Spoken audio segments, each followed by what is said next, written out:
Hey everyone, and welcome to the Business Idea Insight YouTube channel. If this is your first time here, my name is Mike, the founder of Business Idea Insight, and this YouTube channel is all about helping the 9-to-5 worker develop, launch, and operate a service-based side business.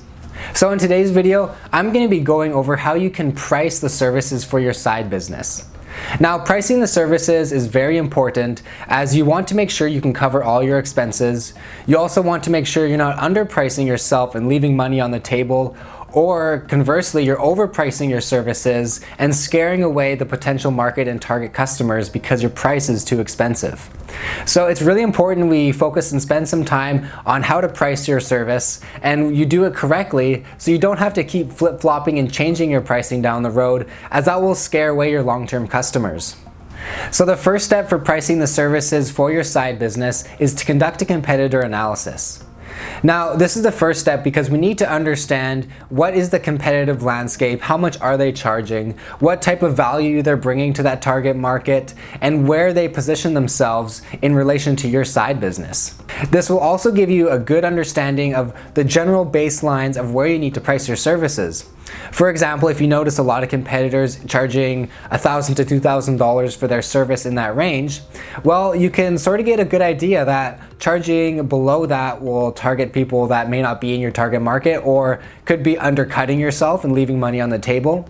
And charging above that may mean that customers may not want to work with you because it's just too expensive for their willingness to pay. So as you're going through and developing the list of competitors, what their service offerings are, how much value they bring to the client, and those prices associated with those services, you can get an understanding of how much value you need to actually give to your target market in order to charge those same prices or higher. So for instance, if you notice that your competitors are offering a lot less value, personalized service, etc. than what you offer, well, you can consider charging a higher price point than your main competitors in that area because you know you're offering more value, that personalized support, or whatever it is that's really helping and going above and beyond what your customers' expectations are. Similarly, you want to make sure you're not undercutting and underpricing yourself and leaving money on the table. If you're only charging $100 to $200 for your service, but your competitors are charging $1,000 to $2,000 and only giving the similar level of value or less, well, you know that you're underpricing, and then you have a lot more room to increase and grow in your pricing. And conducting the competitor analysis will give you a good baseline so you know where to start. It can be easy just to throw a dartboard at the wall and see what number you hit and choose that for your pricing, but this will actually give you a competitive advantage if you can understand the price points and the value that your competitors are offering. So the second step to pricing your services, after you've conducted that competitor analysis, is to estimate the value you bring to your customer and target market.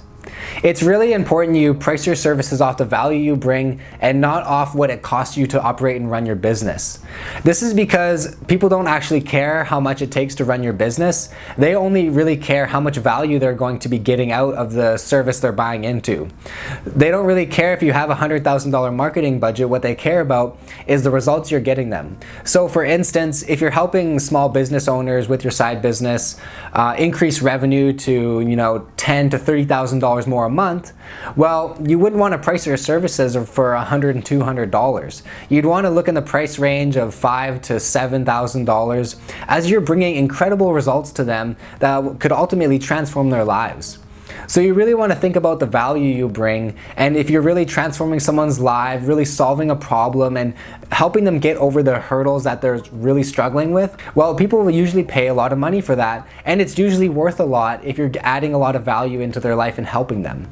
So really consider how much you're helping someone, what's the transformation there, and you can sort of base your pricing off that as you go, also basing it with the competitor analysis. So in step 3 here, we're actually going to be defining the price levels that we'll price our services at.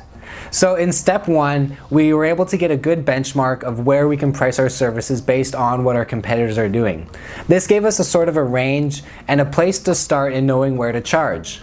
In step 2, we were able to sort of narrow down the value we bring and how we're helping our customer, and ultimately how that is going to turn into a price.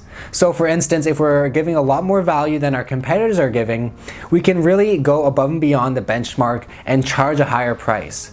Similarly, if you're offering less value, you'll need to understand you'll have to charge a lower price than what your competitors are offering. So here, if you're giving more value, then you can charge a higher price point, and you'll want to nail something down. Write down some specific numbers that you think you'd pay for this service in exchange for the value that you'd get. So in step 4, once you've nailed down those price points that you think your customer would pay for your service, it's now time to go and test and validate these price points in the market with our target market. So what we'll want to do is round up 3 to 10 of our target customers and see what their willingness to pay is for these services and for the outcome and value they'd be getting. This step usually takes the longest because getting in contact with these people, setting up times to get on the phone or go for a coffee chat can be time consuming, but it's really worth your while. The last thing you want to do is launch your service with a price point that's too high or too low, and you'll be either leaving money on the table or customers won't be working with you due to your price. So talking to your target market and understanding, how much they're willing to pay and what they're not willing to pay for will really help in the long run as you run your business, because if you go to increase your prices down the road, you'll know sort of the ceiling you'll hit before you'll need to really up that value you're bringing or change the transformations, etc.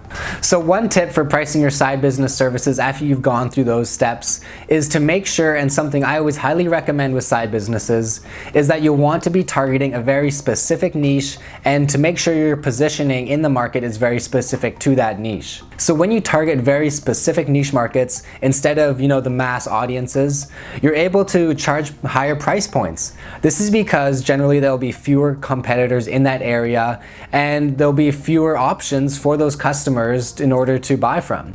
You'll also be able to offer a service that solves a very specific problem and adds a lot of value and transforms people's lives in a way that they couldn't get from a general competitor, as those solutions are usually too general or too broad in order to fit into the specific scenario and niche that you're in. So if you nail down that niche and position yourself in that niche for that specific area, you're generally able to charge higher prices than you would if you're just a general average specific business. So what do I mean by niching down? Well, to give you a quick example, years ago when I started Business Idea Insight, I was pretty general. I really helped people just with their business ideas, which is a very large topic. And I wasn't making much money because I was so general and not specific to a certain group. Once I nailed down that I was going to be helping people with a side business who worked full-time and wanted to start a service side business, well, that's when I started to see more money coming in and more engagement with the audience, and just overall better business results because I had a specific niche. And I was also able to charge a much higher price point for my coaching and consulting services, as I was serving a specific niche that wasn't necessarily getting the coaching that is being offered currently.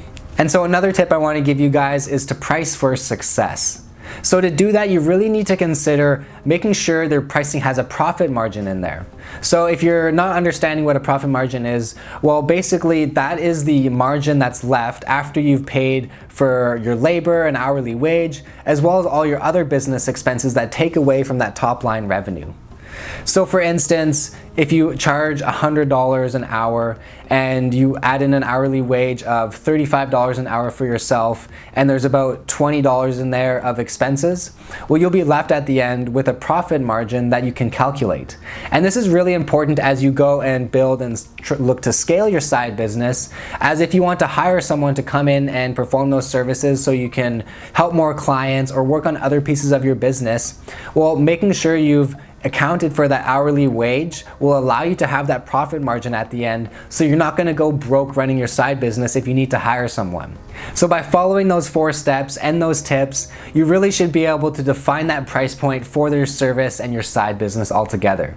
So if you're looking for more side business resources, how to develop your side business idea, or what you need to do in order to launch and operate your side business, you can check out more videos here.